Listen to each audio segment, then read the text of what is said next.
ওনার বাবা বিচার চেয়েছেন।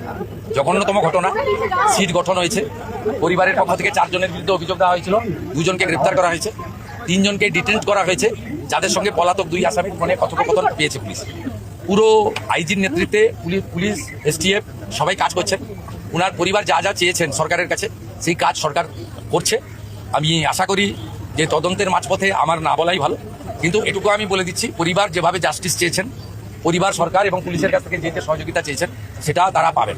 মোট 4টি মামলা হয়েছে, একটি এই জঘন্যতম অপরাধের মামলা ছাড়া আরো 3টি মামলা হয়েছে।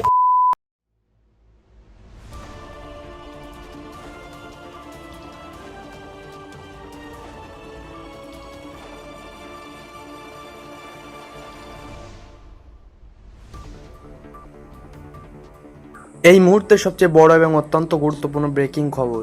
দক্ষিণ চব্বিশ পরগনার ভাইপুরে নাবালিকা কিশোরীর নৃশংস মৃত্যু এবং তার পরবর্তী গণপিটুনির ঘটনাই এলো সবথেকে বড় সাফল্য।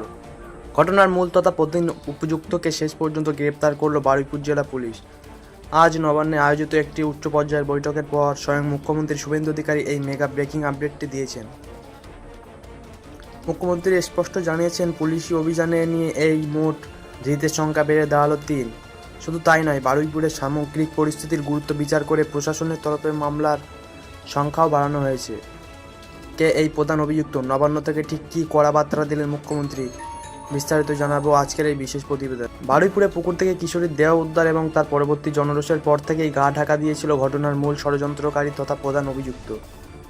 বারুইপুর জেলা পুলিশের একটি বিশেষ দল গোপন সূত্রে খবর পেয়ে গত রাতে সংলগ্ন এলাকাতেই হানা দিয়ে তাকে খাঁচাবন্দি করে। মুখ্যমন্ত্রী শুভেন্দু অধিকারী আজ স্পষ্ট ভাষায় জানান, নারী নির্যাতনের এই জঘন্য অপরাধের শিকারে পৌঁছতে কোনো খামতি রাখা হচ্ছে না। আগের 2 ধৃতের পাশাপাশি এই প্রধান অপরাধী ধরা পড়ায় এখন ঘটনা পুরো চেইন অফ ইভেন্টস। একই সাথে রেল অবরোধ করে ভাঙচুর চালানো এবং আইন নিজের হাতে তুলে নিয়ে গণপিটুনি দেওয়ার অপরাধে পুলিশ স্বতঃপ্রণোদিত হয়ে নতুন মামলা রুজু করেছে।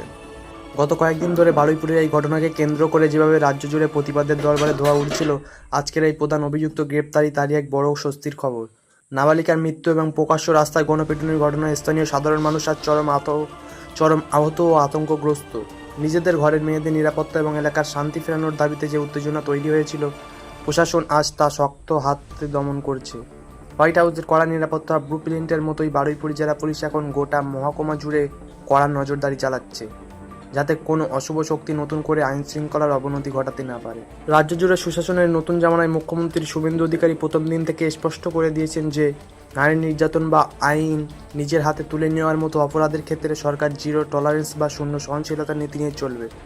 বাণিজ্যিক গ্যাসের দাম 1000 টাকা বৃদ্ধির মতো সাধারণ মানুষের জ্বলন্ত ইস্যুগুলির মাঝেও এই ধরনের অপরাধমূলক কার্যকলাপ সমাজকে কালিমালিপ্ত করে। আর সেই কারণেই নবান্নের নির্দেশ মামলার সংখ্যা বাড়িয়ে খুনের চেষ্টার পাশাপাশি পক্সো এবং দাঙ্গা বাঁধানোর ধারাও যুক্ত হয়েছে। জোড়াসাঁকো থেকে যে দুর্নীতি ও অপরাধমুক্ত নবনির্মাণের ডাক দেওয়া হয়েছিল, বারুইপুর কাণ্ডে পুলিশের এই সরাসরি অভিযান তারই এক বড় প্রমাণ। আজই প্রধান অভিযুক্ত সহ বাকি ধৃতদের বারুইপুর মহকুমা আদালতে পেশ করা হচ্ছে।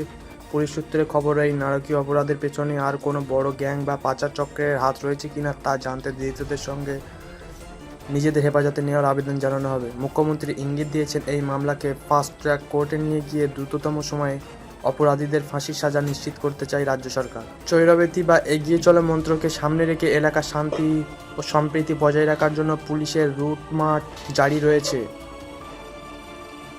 বারুইপুর কাণ্ডে প্রধান অভিযুক্তের এই গ্রেপ্তারি এবং মুখ্যমন্ত্রীর কড়া ঘোষণা প্রমাণ করল যে অপরাধী যতই প্রভাবশালী বা চতুর হোক না কেন, নতুন সরকারের কড়া আইনের হাত থেকে পার পাওয়া অসম্ভব।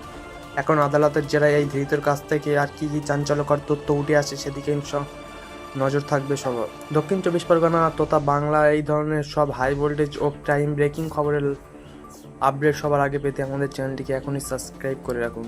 ধন্যবাদ।